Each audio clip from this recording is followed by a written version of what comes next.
വിവാഹ പാർട്ടികൾക്ക് 3% മുതൽ അഡ്വാൻസ് ബുക്കിംഗ് സൗകര്യം. വിവാഹാഭരണ സെറ്റ് 2.5 പവൻ മുതൽ. പഴയ ആഭരണങ്ങൾ മാറ്റിക്കൊടുക്കുമ്പോഴും വിൽക്കുമ്പോഴും ഉയർന്ന മൂല്യം.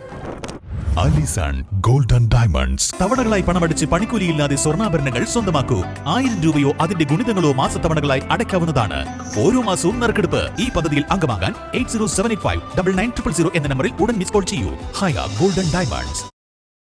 ഉസ്ബെക്കിസ്ഥാനിൽ മലയാളി മെഡിക്കൽ വിദ്യാർത്ഥിനി സാവരിയ ബസന്ത് കൊല്ലപ്പെട്ട സംഭവത്തിൽ പ്രതിയായ സഹപാഠിക്കെതിരെ കേരള പോലീസും കേസെടുത്തു. പെരിന്തൽമണ്ണ സ്വദേശിയായ പ്രതി സദറുൽ അനാമിനെതിരെ കൊലക്കുറ്റം ചുമത്തി ഹരിപ്പാട് പോലീസാണ് കേസന്വേഷണം ആരംഭിച്ചത്.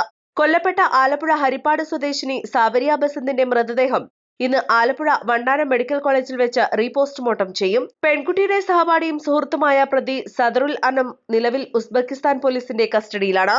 ഉസ്ബെക്കിസ്ഥാനിലെ ബുഖാറ സ്റ്റേറ്റ് മെഡിക്കൽ യൂണിവേഴ്സിറ്റിയിലെ അവസാന വർഷ വിദ്യാർത്ഥികളായിരുന്നു ഇരുവരും. കഴിഞ്ഞ ദിവസം ഇവർ താമസിച്ചിരുന്ന മുറിയിൽ വെച്ചുണ്ടായ തർക്കത്തിനിടെ പ്രതി ലാപ്ടോപ്പ് കൊണ്ട് സാവരിയയുടെ തലക്കടിച്ച് കൊലപ്പെടുത്തുകയായിരുന്നുവെന്നാണ് പുറത്തുവരുന്ന വിവരം. ഫോണിൽ വിളിച്ചിട്ട് കിട്ടാത്തതിനെ തുടർന്ന് വീട്ടുകാർ അവിടെയുള്ള സുഹൃത്തുക്കൾ വഴി അന്വേഷിച്ചപ്പോഴാണ് കൊലപാതക വിവരം നാട്ടിൽ അറിയുന്നത്. തുടർന്ന് നാട്ടിലെത്തിച്ച സാവരിയയുടെ ദേഹത്തിൽ നിരവധി മുറിവുകളുണ്ടെന്ന് കുടുംബം കണ്ടെത്തിയിരുന്നു.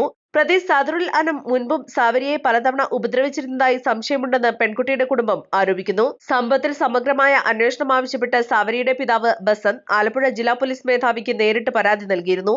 വിദേശത്ത് നടന്ന കുറ്റകൃത്യമാണെങ്കിലും ഇന്ത്യൻ പൗരന്മാർ ഉൾപ്പെട്ടതിനാലും കുടുംബത്തിന്റെ പരാതിയുടെ അടിസ്ഥാനത്തിലും പ്രത്യേക നിയമപ്രകാരമാണ് ഹരിപ്പാട് പോലീസ് കൊലക്കുറ്റത്തിന് കേസെടുത്തത്. മരണത്തിൽ കൂടുതൽ വ്യക്തത വരുന്നതിനാണ് വണ്ടാനം മെഡിക്കൽ കോളേജിൽ നിന്ന് റീപോസ്റ്റ്മോർട്ടം നടത്തുന്നത്. ഇരുവരും തമ്മിലുണ്ടായ തർക്കത്തിന്റെ യഥാർത്ഥ കാരണം എന്താണെന്ന് കണ്ടെത്താൻ വിദേശകാര്യ മന്ത്രാലയം വഴിയും പോലീസ് വിവരങ്ങൾ ശേഖരിക്കുന്നുണ്ട്. News desk east live. ഏറ്റവും പുതിയ മോഡലിലും ട്രെൻഡിലുമുള്ള ലിനൻ ക്ലോത്തുകളും ധോത്തികളും വണ്ടൂരിന് ആദ്യം പരിചയപ്പെടുത്തി ലെനോറ മലബാറിൽ തന്നെ വിസ്മയമൊരുക്കുന്നു. Stitch your style Lenora linen cotton cloth and stitching, Pandikkad road, Wandoor.